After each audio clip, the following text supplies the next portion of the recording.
El mar rugía frente a ellos como un muro imposible. Detrás, el polvo levantado por los carros de Faraón oscurecía el horizonte. Miles de hombres, mujeres y niños estaban atrapados entre dos muertes, el filo de las espadas egipcias y las aguas profundas que no perdonaban a nadie. El pánico recorría el campamento de Israel como un incendio. Gritos, llanto, miradas desesperadas hacia Moisés, esperando un milagro que no llegaba. Nos trajiste aquí para morir, le reprochaban. Y en ese instante, el líder levantó su vara hacia el cielo, extendió su mano sobre el mar y un viento sobrenatural comenzó a soplar. No era un viento común. Era un rugido que sacudía la arena, que levantaba las aguas, que arrancaba de raíz el orden natural. Las olas retrocedieron, el mar comenzó a dividirse, y donde antes había un abismo azul, surgió un camino de tierra firme. Imagina la escena. Dos muros de agua colosales se levantaban a cada lado, iluminados por relámpagos de fuego en el cielo. Las olas golpeaban con furia contenida, pero no se derrumbaban. Criaturas marinas quedaban atrapadas tras las paredes líquidas, brillando con reflejos fantasmales. El aire estaba cargado de electricidad, los niños lloraban, los ancianos temblaban, pero los pies comenzaron a moverse. Primero uno, luego miles, hasta que una multitud entera se lanzó al corredor imposible. El mar se convirtió en un camino, y el camino se convirtió en la última esperanza. Atravesaron durante la noche, con antorchas que parecían insignificantes frente al resplandor sobrenatural. El sonido de las aguas contenidas era ensordecedor, como si en cualquier momento fueran a soltarse sobre ellos. Pero avanzaban, paso tras paso, creyendo en lo que veían y temiendo lo que podían perder. Moisés iba al frente, su vara en alto, guiando a un pueblo que caminaba entre dos muros de agua que se retorcían como gigantes en cadenas. Detrás, los egipcios dudaron por un instante. Vieron el milagro, el camino abierto, pero el corazón de Faraón no conocía el miedo. Dio la orden y los carros se lanzaron al corredor. Las ruedas chirriaban, los caballos relinchaban, el eco metálico rebotaba contra las paredes de agua. Era la persecución final, el choque inevitable. Pero entonces el milagro cambió de rostro. El mismo poder que había abierto el mar comenzó a luchar contra los perseguidores. Las ruedas de los carros se trabaron, los caballos se desbocaron, el caos se apoderó del ejército más poderoso de la tierra. Cuando Israel terminó de cruzar, Moisés volvió a extender su mano. Y el rugido cambió de dirección. Los muros de agua, que habían permanecido firmes como muros de cristal líquido, se soltaron con violencia. El mar se cerró de golpe sobre los egipcios. Los gritos fueron ahogados por toneladas de agua, los carros se hundieron, los guerreros se perdieron en la oscuridad. Lo que había sido un camino se convirtió en tumba.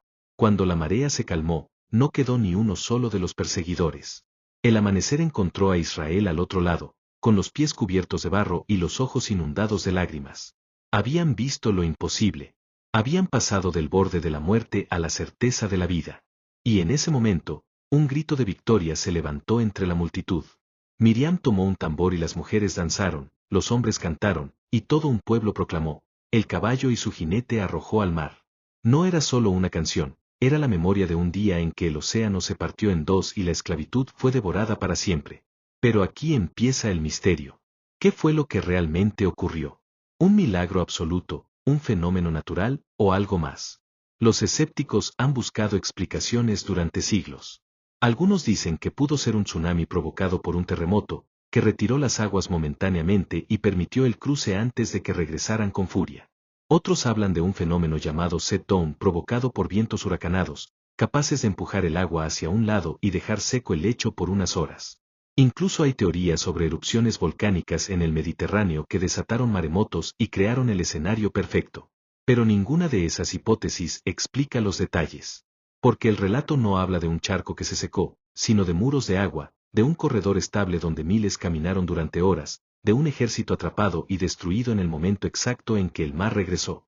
Tampoco explica la sincronía. Justo cuando Israel terminó de cruzar, las aguas volvieron con violencia, como si una mano invisible controlara el ritmo del océano.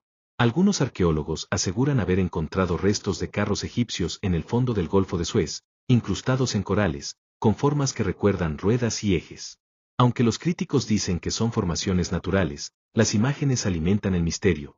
¿Acaso los restos de aquel ejército siguen allí, atrapados en la tumba líquida que los devoró hace miles de años? Los místicos ven en este milagro un símbolo de la lucha eterna entre lo opresivo y lo liberador. El agua, que normalmente es fuente de vida, se convirtió en instrumento de justicia. El mar, que parece invencible, fue partido en dos para salvar a los débiles y aplastar a los poderosos. Para ellos, la travesía no fue solo física, fue espiritual, un pueblo esclavo cruzando del pasado de cadenas hacia un futuro de libertad. Pero los conspiracionistas van más lejos. Algunos sostienen que lo que ocurrió fue un despliegue de energía desconocida, un control de las fuerzas naturales a través del Arca de la Alianza, que en aquellos días acompañaba a Israel. El arca, descrita como un objeto capaz de emitir fuego y muerte, pudo haber liberado una onda que separó las aguas como si fueran cortinas. En esta lectura, Moisés no era solo un profeta, sino un portador de un artefacto que concentraba un poder cósmico. Otros sugieren que lo que Israel presenció fue la apertura de un portal, que las aguas se dividieron porque se levantó un campo energético que alteró la materia misma, y que los muros de agua eran en realidad las fronteras de ese campo, un corredor interdimensional que conectó un lado del mar con el otro. Lo que para ellos fue fe, lo que para nosotros es misterio, podría haber sido tecnología de un orden que no comprendemos. Lo cierto es que ninguna teoría logra apagar la fuerza del relato, porque no se trata solo de cómo ocurrió, sino de lo que significa. El mar dividido es un recordatorio brutal de que la naturaleza no es absoluta, de que lo eterno puede romper las reglas del mundo cuando lo decide, y de que incluso lo más invencible, un océano que cubre horizontes, puede convertirse en camino para los que creen. Esa noche, bajo un cielo estrellado, Israel comprendió algo que jamás olvidaría. El Dios que abre caminos en lo imposible no se limita a templos ni altares, se manifiesta en la tierra, en el aire y en el agua. Y aunque las generaciones han pasado, el eco sigue vivo.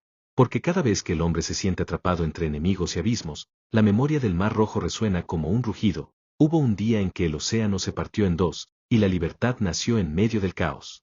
El relato del Mar Rojo no quedó enterrado en la memoria de Israel, trascendió como una herida luminosa en la historia de la humanidad. Con los siglos, filósofos, científicos y escépticos intentaron descifrarlo. ¿Cómo explicar que un pueblo entero cruzara un océano abierto en dos? Los racionalistas antiguos decían que fue un mito poético, una metáfora de la libertad. Pero lo brutal es que el texto no habla en metáforas, describe muros de agua, describe tierra seca, describe un ejército ahogado. Es historia narrada como testimonio, no como símbolo. Los geólogos modernos han propuesto escenarios naturales. Algunos creen que se trató del fenómeno del setón por viento, un viento huracanado soplando en la dirección correcta y durante horas, capaz de empujar el agua hacia un lado y dejar seco el lecho marino. De hecho, estudios de la NASA han mostrado que con vientos extremadamente fuertes, ciertas zonas del delta del Nilo pueden descubrirse temporalmente. Pero esta explicación tiene un problema: los muros de agua no son compatibles con un simple retroceso. Lo que el relato dice es que las aguas quedaron erguidas a ambos lados, como columnas contenidas. Otros han hablado de tsunamis provocados por erupciones volcánicas en el Mediterráneo. El estallido de Santorini, uno de los más poderosos de la historia, coincidió en épocas cercanas al Éxodo. Un tsunami podría haber retirado el agua antes de regresar con violencia. Pero, de nuevo, un tsunami no crea un corredor de horas, solo arrasa y destruye. Y luego está la arqueología. En el fondo del Golfo de Suez y del Golfo de Aqaba, buzos han reportado estructuras que parecen ruedas incrustadas en corales, ejes metálicos deformados por el tiempo, figuras que recuerdan a restos de carros de guerra. Algunos los muestran como pruebas del ejército egipcio destruido en el mar. Otros dicen que son formaciones naturales, ilusiones ópticas creadas por el coral. Pero la duda persiste: ¿qué hace una forma de rueda antigua en un abismo donde nunca hubo caminos? Para los místicos, no hay misterio, fue un acto absoluto de poder divino. La naturaleza obedeció al Creador. El viento sopló, sí, pero no fue un fenómeno ciego, fue dirigido.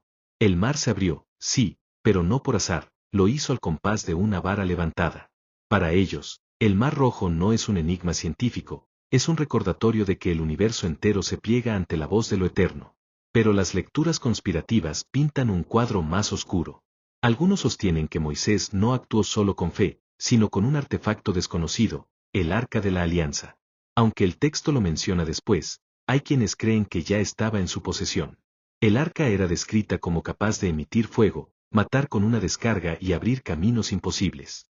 ¿Podría haber emitido un pulso de energía que separara las aguas, creando un corredor artificial? En esa lectura, el Mar Rojo no fue solo un milagro, fue la activación de una tecnología que los antiguos llamaron divina. Otros teóricos van más lejos. Hablan de portales interdimensionales. Dicen que el mar no se partió porque el agua se movió, sino porque se abrió un corredor en la realidad, un túnel que conectó un lado con el otro. Los muros de agua serían las fronteras visibles de ese campo energético. Y el cierre del mar sobre los egipcios sería el colapso de ese portal. Si eso es cierto, el pueblo de Israel no cruzó un mar, cruzó un pasaje a través de la misma tela del universo. Lo más inquietante es que no se trata de ciencia ficción moderna. Muchas culturas antiguas hablan de mares que se abren, de tierras sumergidas que emergen, de portales escondidos en las aguas. Los griegos narraban que Poseidón podía abrir caminos en el mar con su tridente. Los pueblos polinesios contaban historias de océanos que se apartaban para dejar pasar a sus ancestros. ¿Es posible que todos recordaran el mismo fenómeno, reinterpretado en su lenguaje y tradición? El Mar Rojo sigue siendo un misterio que divide a quienes buscan explicaciones. Para unos, fue viento y marea. Para otros, fue tecnología desconocida. Para millones, fue la mano de Dios. Pero todos coinciden en lo mismo, algo imposible sucedió. Y lo imposible dejó huella.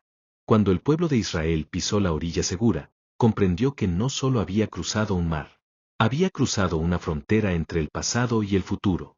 Detrás quedaban siglos de esclavitud, cadenas, látigos y noches interminables de dolor.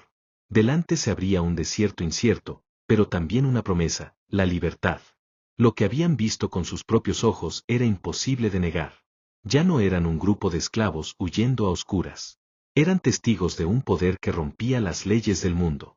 El canto de victoria que se levantó aquella mañana no fue solo un agradecimiento. Fue un grito de identidad. El Dios que había derrotado a los ejércitos más poderosos del mundo, el Dios que había abierto un mar para ellos, era su Dios. Esa certeza los transformó en un pueblo indestructible. Podían pasar hambre en el desierto, podían enfrentar enemigos feroces, pero siempre recordarían el día en que caminaron entre muros de agua y salieron vivos del otro lado. Con los siglos, el Mar Rojo se convirtió en el símbolo eterno de liberación. Cada generación de Israel recordaba esa historia como su fundamento. Y aún hoy, miles de años después, judíos, cristianos y hasta musulmanes miran ese relato como la prueba de que lo eterno actúa en la historia. Pero más allá de la religión, el Mar Rojo quedó inscrito en la memoria universal como el mayor símbolo de escape y victoria. Cada hombre que se siente atrapado, cada mujer que enfrenta un muro imposible, encuentra en esa historia un eco que le dice, el mar puede abrirse. Lo más perturbador es que el milagro no fue solo salvación, fue juicio. El mismo mar que dio vida a unos, dio muerte a otros. El mismo camino que liberó a Israel, sepultó a Egipto. Esa dualidad brutal nos recuerda que el poder de lo eterno no es neutral, abre puertas para unos y las cierra sobre otros. El Mar Rojo fue salvación y condena, libertad y destrucción, un recordatorio de que lo invisible no juega con medias tintas. En tiempos modernos, el relato sigue incomodando, porque plantea preguntas que la ciencia no puede responder. ¿Qué es más difícil, que el viento parta un mar, que un tsunami cree un corredor exacto, o que la realidad misma se doble al compás de una orden divina? Ninguna explicación satisface del todo, y quizá ese es el verdadero poder del relato, recordarnos que hay misterios que no pueden encerrarse en fórmulas. Los conspiracionistas ven en esta historia una advertencia. Si un mar pudo ser abierto y cerrado con tal precisión, significa que alguien, en algún lugar, posee un control absoluto sobre las fuerzas de la naturaleza. ¿Y si el mismo poder que abrió el mar sigue activo hoy? ¿Y si aún existen manos que pueden manipular lo que creemos inmutable? Tal vez el Mar Rojo no fue un evento aislado, sino una muestra de lo que es posible. Una advertencia de que el mundo que creemos sólido es frágil como una cortina de agua. Al final, lo que importa no es solo cómo ocurrió, sino lo que dejó grabado en la memoria de la humanidad, que el océano puede convertirse en camino, que la esclavitud puede convertirse en libertad, que lo imposible puede hacerse real. El Mar Rojo sigue rugiendo en nuestras mentes como un desafío. Nos pregunta, ¿qué harías si mañana te encontraras atrapado entre un ejército que te persigue y un mar que no te deja escapar?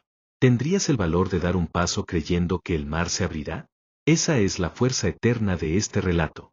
No es solo historia, no es solo mito, no es solo conspiración. Es un espejo brutal en el que cada generación se ve reflejada.